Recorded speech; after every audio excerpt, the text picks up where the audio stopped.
Good morning. Update lang sa bago kong setup na aquarium, 75 gallons with overhead sump.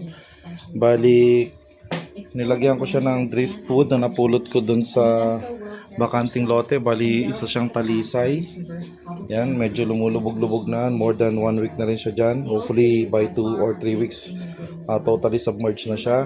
At kadadating lang, ngayon lang, yung submersible water pump ko na Sea Quest 1600. Ayan, para ma-cycle na rin siya at makatulong na rin sa pagpalubog ng driftwood.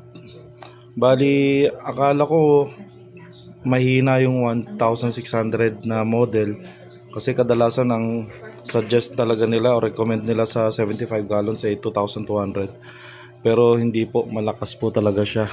At bali, ang submersible pump ko nilagay ko lang siya sa gitna, bandang gitna, para kung may aksidente man, matanggal yung hose niya, hindi maubos yung tubig. Bali, hanggang dito lang siya.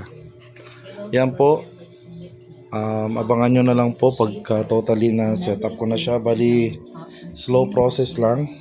Hindi kailangan magmadali at mahirap din, wala rin tayong budget. Thank you.